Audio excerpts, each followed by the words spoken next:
it's just still powering. It's still powered by neural networks underneath the hood. It's a very unique application of neural networks, right? GANs is a very unique field of study. I appreciate that, right? I'm not trying to like minimize it. But if you're still studying machine learning, you're still studying neural networks. It's the same thing. Like there is no like Gen AI specific tools. Like, oh, now you got to go learn a whole new language, a whole new set of algorithms. Like, no, it's the same thing, just applied in a different way.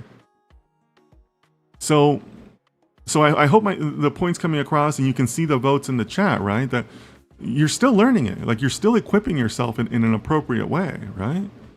So keep on with the machine learning, because also, like I said, it's kind of weird to think about machine learning as having a finish line. Like, there is no finish line. Like, you know, like I'm still learning about machine learning, right?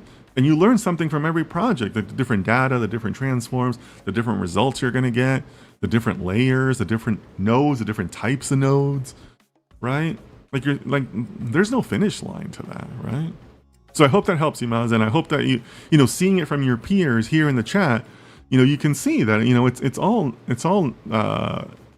neural networks based anyways.